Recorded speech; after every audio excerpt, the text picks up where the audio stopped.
भाभी जी तो बहुत सुंदर हैं। बीवी संग डांस करने को विराज भरी महफिल में मचल उठा, मगर इससे पहले कि वह अपनी बीवी की कमर में हाथ डालकर डांस करता, एक अजीब सी घटना घट गई। 32 साल का विराज सुबह से रात के 12 बजने का इंतजार कर रहा है, क्योंकि इस वक्त मैट्रिमोनी साइट द्वारा ढूंढी गई अपनी परफेक्ट मेट अत्यधिक सुंदर चंचल से बात करने का समय होता है। विराज इस बीच चंचल को एक बार भी मैसेज नहीं करता, ताकि उसे यह न महसूस हो कि वो उसके लिए कितना ज्यादा डिस्परेट है।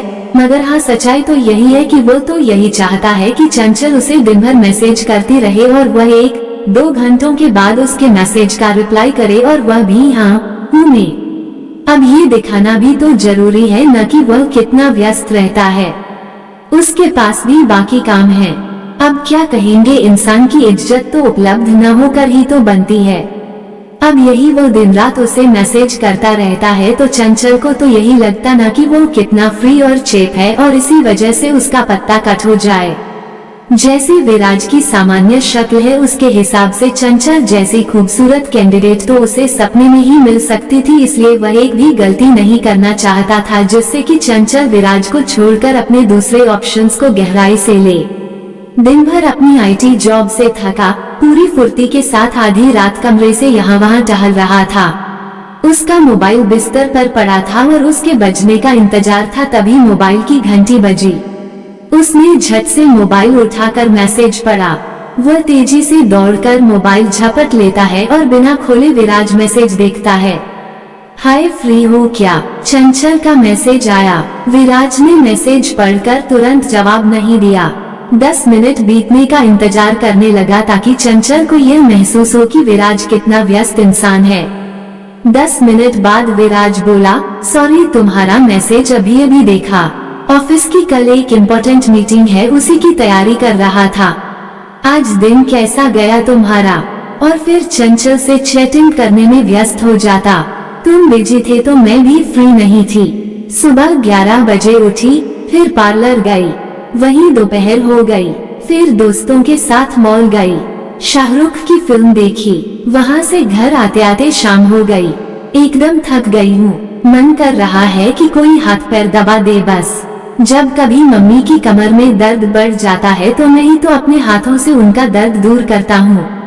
वे ऐसे ही नहीं कहती कि मेरे हाथों में जादू है जादू। कितनी खुश होगी तुम्हारी पत्नी जिसे तुम मिलोगे। और तुम अपनी सुनाओ, तुम्हारा दिन कैसा गया? सच बताऊं तो जैसे तैसे तुम्हारी यादों के सहारे दिन बीतने का इंतजार कर रहा था कि कब रात हो और तुमसे बात हो। क्या तुम्हें मैं सच में इतनी अच्छी लगती हूँ? जितना तुम सोच सकती हो उससे भी कहीं ज्यादा। तुम कब तक चैट करते रहोगे? आगे कुछ इरादा है कि नहीं? मेरा बस चले तो तुम्हें इसी वक्त अपनी दुल्हन बनाकर घर ले आऊं।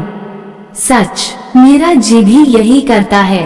तुमने मेरे लिए अपनी मम्मी से बात की, तुम्हारा फोटो दिखाया तो था, फिर उन्हें तुम थोड़ी मॉड लगी, खासतौर से तुम्हारा पाउट किया हुआ फोटो उन्हें जरा भी न भाया। उन्हें क्या मैं सुंदर नहीं लगी? सुंदर तो तुम बहुत हो, तुम्हारे सिवा अपने आप को किसी और के साथ नहीं देख सकता चंचल। झूठ क्या बोलूं तुमसे, मैं 2 लड़कों के साथ और चैट कर रही हूँ, मगर मुझे सबसे अच्छे तुम ही लगे। तुम मुझे प्रॉमिस करो, मेरे अलावा तुम किसी से शादी की हाँ नहीं करोगी। तुम जो बोलोगी, जैसा करने को कहोगी, सब बात मानूंगा तुम्हारी, बस एक बार शादी कर लो मुझसे। तुम भी प्रॉमिस करो कि जल्दी अपनी मम्मी को मेरे लिए मनाओगे। हाँ my baby, promise. Good night. Good night. Viraj फिर से वह पूरी चैट पढ़ता है जो उसने शुरू से उसे भेजी थी, और इस सारी चैट्स को पढ़ने के बाद उसे महसूस होता है कि बात बात में उसके दिल में उछाले बयां कर दिया है। चंचल न चाहते हुए भी उसे उसके पीछे पागल समझ रही होगी। अब जो समझे, विराज की तो अगली परीक्षा अपनी मुंहफट माँ को समझाने की थी, जिन्हें चंचल पसंद नहीं आई थी। विराज बहुत पैतरे आजमा चुका था उन्हें मनाने के। आखिरी ऑप्शन जो बचा था उसमें वह दांव भी चला और अनशन पर बैठ गया।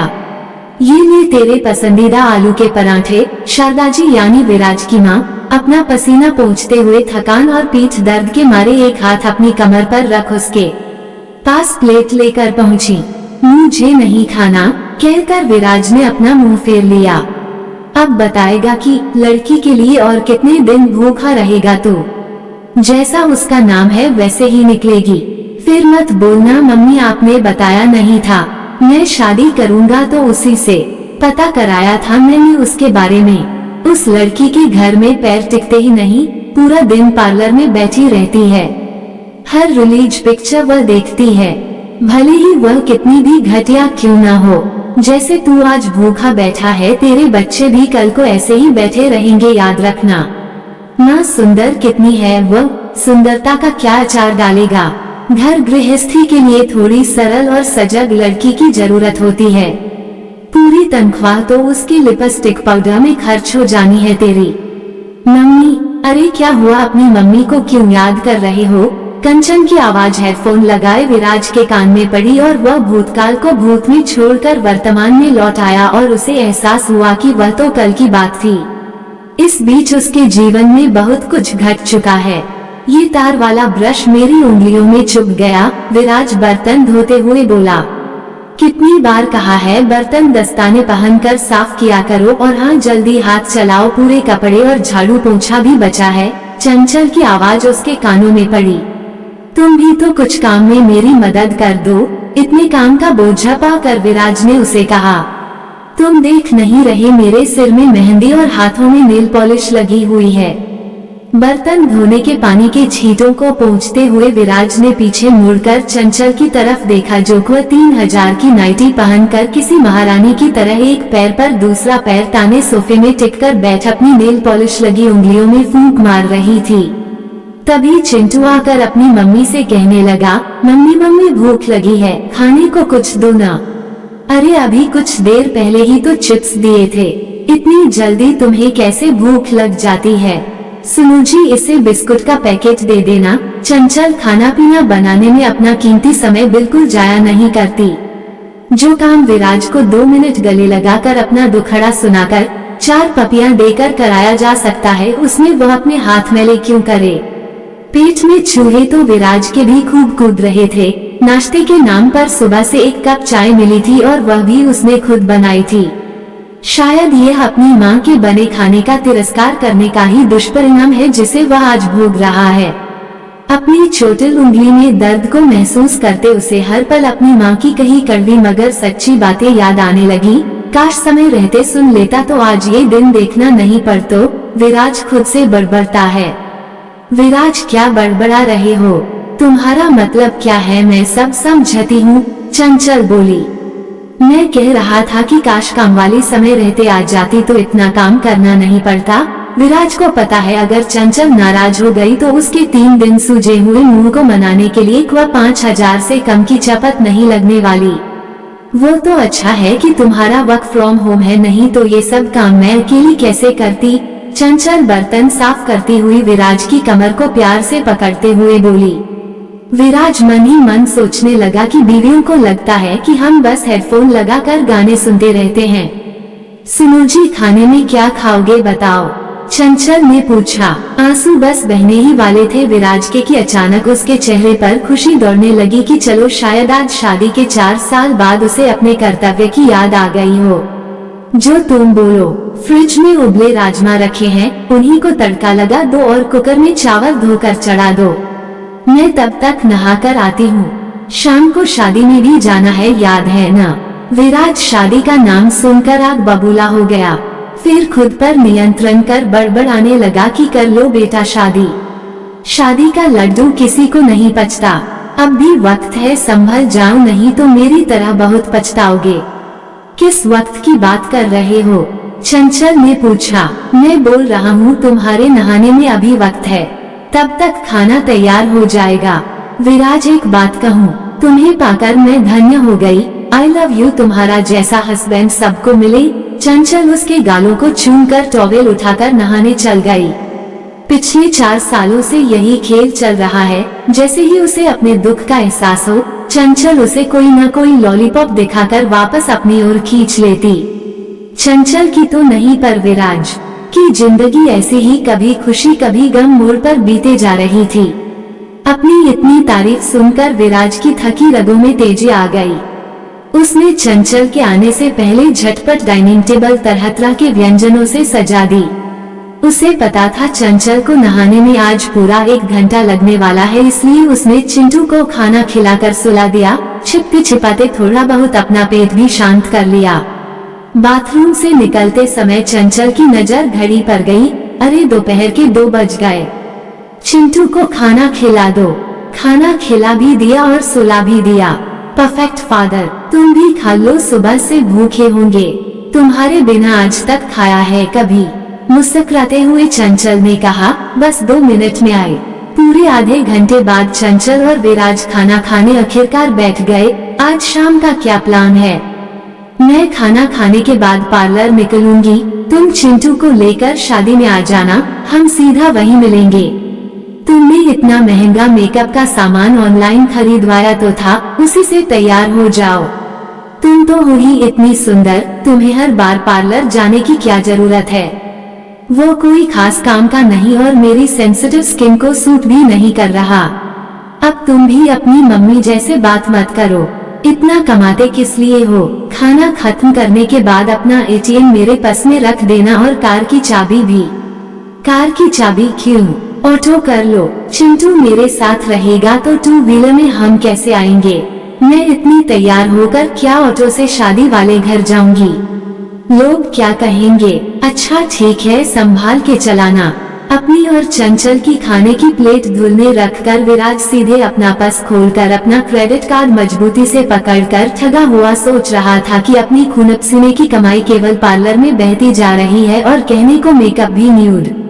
जब कुछ दिखता ही नहीं है तो फिर पैसे किस बात के लेते हैं ये लोग? शाम हुई और गड्ढों से बचते बचाते 2 व्हीलर के धक्के खाते कोट टाई पहले विराज और चिंटू शादी में पहुंच गए। अपनी मां को परेशान मुद्रा में आते देख उसे पता था वह आगे उससे क्या पूछने वाली है। अरे कैसा कमजोर दिख रहा है तू, और यह उंगली में चोट कैसे लगी? क्या उसने फिर से तुझ से बर्तन साफ करवाए? नहीं मम्मी, ऐसा कुछ नहीं है, वो तो बस ऐसे ही लग गई। मां हूँ तेरी, चेहरा देखकर बता सकती हूँ। तुझे पिछली बार दस्ताने दिए तो थे, उन्हें क्यों नहीं पहनता? जाने किस घड़ी तेरी मति मारी गई थी। ये तो अच्छा हुआ जो तेरे बाबूजी इस दुनिया में नहीं रहे, नहीं तो अपने टॉपर इंजीनियर बेटे को ये सब करते देख फिर से मर जाते। दादी पापा ने आज खाना भी बनाया, झाड़ू पोंछा और कपड़े भी। विराज चिंटू का मुंह बंद करने लगा। अपना सिर पीटते शारदा जी आगे कहने लगी, बेटा ये बात 100 आने सच है कि तेरी शादी का लड्डू बस देखने भर का सुंदर है। शारदा जी अपने बेटे के बुझे हुए चेहरे को देखकर समझ गई थी कि उसकी घर में कैसी दशा हो गई है और ये वर्क फ्रॉम होम की वजह से बेचारा कोल्हू का बैल बनता जा रहा था। मम्मी छोड़ो ना पुरानी बातें, घर कब आओगी रहने? बेटा मुझे माफ कर, मैं नहीं आ पाऊंगी। उसे दिन भर आईने के सामने बैठे रहना देखना मुझसे बर्दाश्त नहीं होगा। वहीं दूसरी ओर कायाकल्प ब्यूटी पार्लर में ये देखिए हो गई आप तैयार। मेकअप किया भी है और पता भी नहीं चल रहा है। भाभी आप ऐसे ही बहुत सुंदर हैं और आज तो आप बहुत कमाल की दिख रही हैं। हाँ उष्णा, सच में तुम्हारे हाथों में तो कमाल है। थैंक्स, चलो मैं अब निकलती हूँ, नहीं तो शादी में लोग मुझे देखे बिना अपने अपने घर चले जाएंगे। हाँ, कितने हुए? आपको डिस्काउंट देने के बाद हुआ 2500। ये लो ATM कार्ड। भाभी जी कमाल है जो आपको ऐसे पति मिले हैं। ऐसे क्यों कह रही हो? तुम तो कभी उनसे मिली भी नहीं। चंचल अपनी भौहें चढ़ा, पॉट मारते हाथों से चेहरा संवारते पार्लर में लगे बड़े से आईने में खुद को निहारते हुए बोली, भाभी आइडिया लग जाता है। देखो आप हर महीने आते हो, हर बार हजारों के बिल बनते हैं, फिर भी जीजाजी आपको जरा भी मना नहीं करते हैं। हाँ वह बात तो है। चलो मैं निकलती हूँ, बहुत देर हो रही है। ऑटो मंगवा दूँ? अरे नहीं, आज तो मैं कार खुद चला कर आई हूँ। अरे वाह क्या बात है भाभी, शादी का लड्डू मिले तो आपके जैसा। चल हट, नजर मत लगा। सिर से पैर तक चमकती चंचल कार स्टार्ट कर कार का दरवाजा खोलकर बैठ गई। फिर कार स्टार्ट कर शादी के लिए चल दी। बीच बीच में बैक मिरर को अपनी ओर सेट कर बार बार अपने आप को निहारती खुश होने लगती। शादी में पहुंच उसके पैर लाल कालीन पर पड़े नहीं कि सबकी निगाहें दुल्हन को छोड़ उसे देख ठहरने लगी। सच में आज चंचल बहुत आकर्षक लग रही थी। चंचल ने फोन कर विराज को अपने आने की जानकारी दी। विराज उसके पास आ गया। आज तो भाई कमाल हो गया, बहुत सुंदर दिख रही हो चंचल, विराज बोला। थैंक यू, मेरा रास्ते में आते आते गला सूख गया, कुछ पीने के लिए जूस ले आइए न। हाँ अभी लाया। वहीं दूर से विराज और चंचल को देखता ज्वालामुखी से भी ज्यादा ज्वलंत पीड़ित हताश एक जोड़ा उन्हें देख एक दूसरे पर टीका टिप्पणी और दोषारोपण करता हुआ एक जोड़ा सहज रूप से लड़ रहा था। देखो चंचल भाभी कितनी सुंदर दिख रही है, बिल्कुल टिप टॉप। एक बच्चा होने के बाद भी अपने आप को कितना मेंटेन कर रखा है, और यहाँ पप्पू को हुए पूरे 9 साल होने को आ रहे हैं। वजन कम होना तो दूर की बात है, देखना वह दिन दूर नहीं जब तुम फूल कर फट जाओगी। और अपना मेकअप देखो जरा, ऐसा लगता है जैसे सीधा सो के उठकर आ गई हो, पति बोला।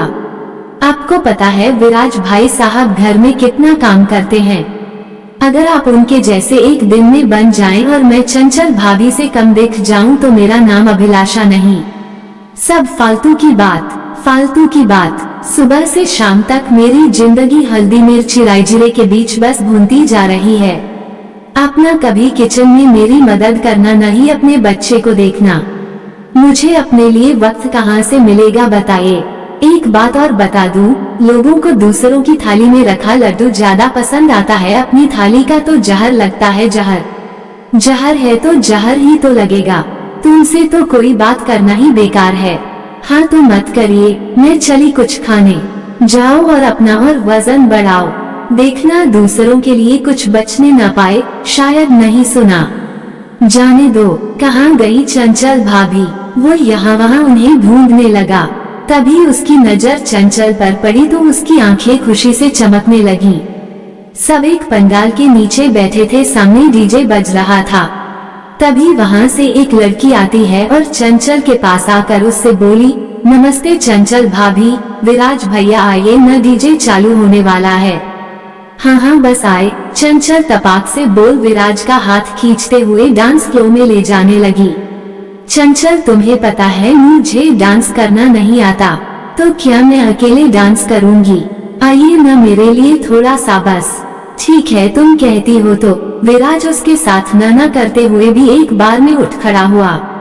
अब जिसकी बीवी सुंदर हो और आज के दिन विशेष सुंदर दिख रही हो तो उसे कोई कैसे मना कर सकता है। और शादी भी तो उसने इसलिए तो की थी ताकि वह लोगों को जता सके कि सामान्य से दिखने वाले विराज की पत्नी कितनी खूबसूरत है।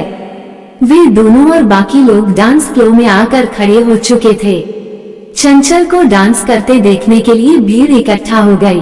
डीजे वाले ने गाना लगाया, जब से हुई है शादी आंसू बहा रहा हूँ, आफत गले पड़ी है उसको निभा रहा हूँ। ये गाना जो हर नखरे वाली खूबसूरत बीवी का सीधा साधा सा पति अक्सर अकेले में सच्चे दिल से गुनगुनाया करता था, उसे भरी महफिल में सुन विराज का बहुत जोर से डांस निकलने लगा। और उसने जो चंचल के साथ एक्सप्रेशन के साथ स्टेप दिए कि भाई वाह, एकदम ओरिजिनल। उसके बाद विराज को देखकर बाकी भुक्तभोगी भी साथ आ गए। शादी करके फंस गया यार, अच्छा खासा था कुआरा, जो खाए पछताए, जो ना खाए वह रह जाए। दूर से मीठा दिखता है ये कड़वा लड्डू प्यारा, गाने पर डांस कर सबने रंग जमा दिया। दूर से उस मंडप में बैठी अपनी बहू और बेटे का डांस देखते हुए शारदा जी मन ही मन सोच रही थी कि उनके बेटे की घर में हालत कैसी भी हो मगर वह खुश तो है। वे अपने ख्यालों में थी कि उनकी भाभी उनके कंधे पर हाथ रख कर बोली, शारदा, विराज और कंचन कितना बढ़िया डांस कर रहे हैं और तेरी बहू सच में बहुत सुंदर है।